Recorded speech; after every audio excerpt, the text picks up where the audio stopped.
नमस्कार विद्यार्थी मित्रांनो, स्वागत आहे तुमचे आपल्या YouTube चॅनलमध्ये. आज आपण बघणार आहोत इयत्ता 5वी परिसर अभ्यास भाग 1 चा 21वा धडा कामात व्यस्त आपली अंतरेंद्रिये. त्याचा स्वाध्याय अभ्यास. चला तर बघूया आपल्या स्वाध्याय अभ्यासातील पहिला प्रश्न.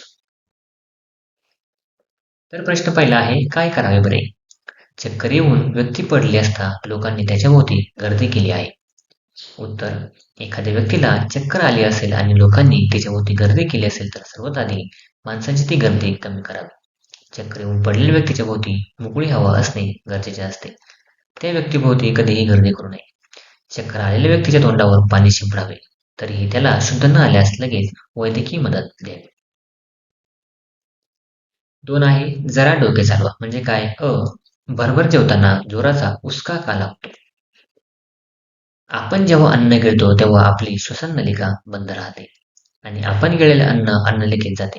अन्ननलिका व श्वसन नलिका या दोन्ही नलिकांची सुरुवातीचे डोके घशात एकमेकांच्या अगदी जवळ असतात.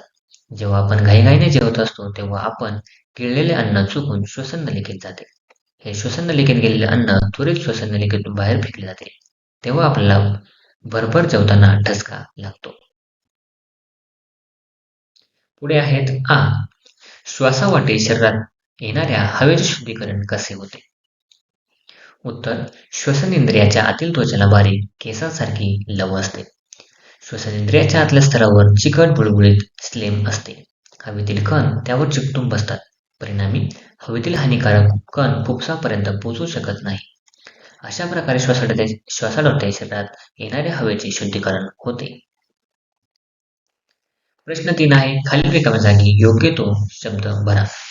आपण जर चॅनल नवीन असाल चॅनल सबस्क्राईब करा, व्हिडिओ लाईक करा, व्हिडिओ जास्तीत जास्त शेअर करा.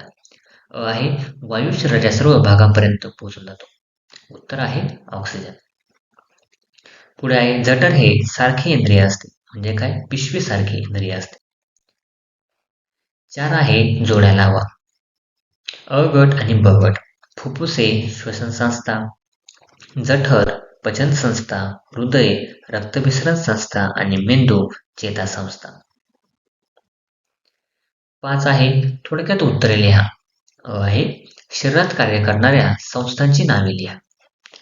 उत्तर आहे, पचन संस्था, श्वसन संस्था, रक्तभिसरण संस्था, श्वसन संस्था आणि रक्तभिसरण संस्था यामध्ये समन्वय ठेवणारी चेतासंस्था. शरीराला आकार आणि आधार देणारी आणि महत्वाच्या इंद्रियांचे रक्षण करणारी अस्थि संस्था. तसेच शरीरात तयार होणारे अनेक टाकाऊ पदार्थ शरीराबाहेर टाकणारी उत्सर्जन संस्था इत्यादी. पुढे आहेत फुफ्फुसामध्ये ऑक्सिजन कार्बन डायऑक्साईड वायूंची देवाणघेवाण कशी होते? उत्तर, फुफ्फुसामध्ये बाहेरील हवा पोहोचली की हवेतील ऑक्सिजन वायुकोशाच्या भोवती असलेल्या बारीक बारीक रक्तवाहिन्यांत जातो आणि रक्तातून तो शरीराच्या सर्व भागात वाहून नेला जातो. त्याचवेळी शरीराच्या सर्व भागातून रक्ताबरोबर आलेला कार्बन डायऑक्साईड वायुकोशामधील हवेत मिसळतो. उच्छ्वासावेळी तो शरीराबाहेर टाकला जातो. अशा प्रकारे फुफ्फुसामध्ये ऑक्सिजन व कार्बन डायऑक्साईड वायूंची देवाणघेवाण होते. पुढे आहे, लाळ हा द्राव पाचक रस का आहे? उत्तर आहे, टायलिन नावाचा पाचक रस हा लाळेमध्ये असतो. या रसामुळे पिष्टमय पदार्थांचे रूपांतर हे ग्लुकोजमध्ये केले जाते. त्यामुळे अन्नाचे पचन होण्यास मदत होते. म्हणून लाळ हा द्राव पाचक रस आहे. 6 आहे, कशाला म्हणतात ते कंसातून शोधा व लिहा. म्हणजे याच्या खाली होणाऱ्या हालचालीमुळे श्वासोच्छ्वास होतो.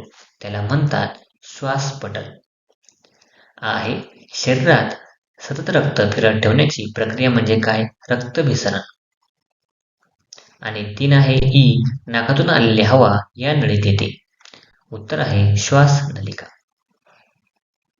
Thanks for watching video. इयत्ता 5वीच्या मराठी, सेमी आणि इंग्रजी या माध्यमांच्या सर्व विषयांच्या स्वाध्यायाच्या नवनवीन व्हिडिओसाठी चॅनलला सबस्क्राईब नक्की करा, लाईक करा, कमेंट करा आणि वर्गमित्रांना शेअर करा.